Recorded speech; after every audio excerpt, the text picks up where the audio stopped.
গরুর রাজ শিয়ন খরে নাগ পাশ দেন ছিঁড়ে, রাম লক্ষণ দুজন ওঠেন যোগ নিদ্রা যেন ছেড়ে।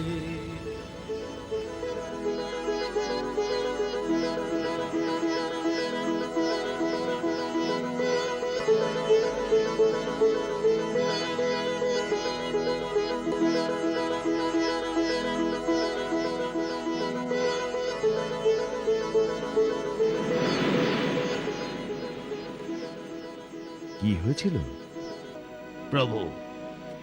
মেঘনাদ আপনাদের দুজনকে নাগপাশে বন্দি করে ফেলেছিল। আমরা সমস্ত আশা ছেড়ে দিয়েছিলাম, কিন্তু পক্ষীরাজ গরুর দেব আপনাদের দুজনকে নতুন জীবন প্রদান করেছেন।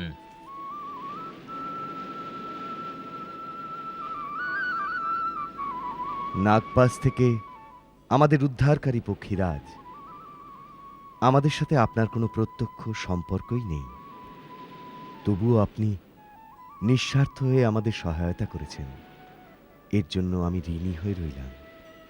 হে সহস্রনাম জগৎ নিয়ন্ত্রক, আমাকে আপনার একজন সেবকই মনে করুন।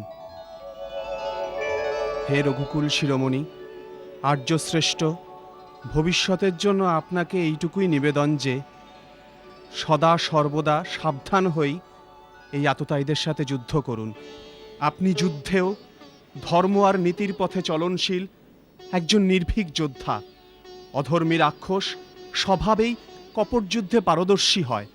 ধূর্ত ইন্দ্রজিৎ মায়ায় ভরা যে নাগপাশে আপনাকে বেঁধেছিল, ওরা তীক্ষ্ণ দাঁতযুক্ত বিষধর কদ্রুর পুত্র নাগ ছিল। রাক্ষসের মায়ায় প্রাণান্তক বাণের রূপ ধারণ করে আপনাকে শেষ করতে এসেছিল।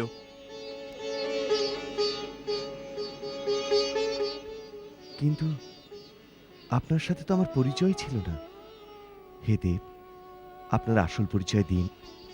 হে দশরথ নন্দন, হে যুগ পুরুষ পুরুষোত্তম, এখন আপনি যে যুদ্ধযজ্ঞের অনুষ্ঠানে সংঘর্ষে লিপ্ত আছেন, তাতে বিজয়ী হয়ে যখন আপন অবতারকে পৃথিবীর ওপর প্রতিষ্ঠিত করবেন, তখন আপনি স্বয়ং আমার সেবার সম্বন্ধে জেনে নেবেন প্রভু।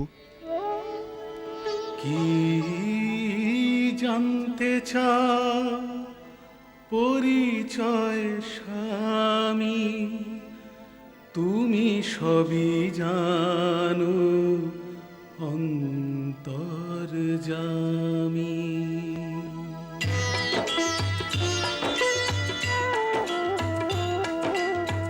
যখন নিজের ঘরে ফিরে প্রভু আসবে, সেবকের তখন পরিচয় পেও।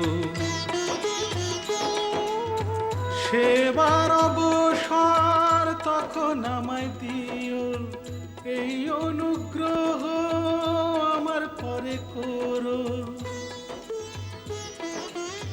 রাম লক্ষণের দর্শন পেলাম, আমি কৃতার্থ হলাম রঘুরায়, আমি কৃতার্থ হলাম রঘুরায়।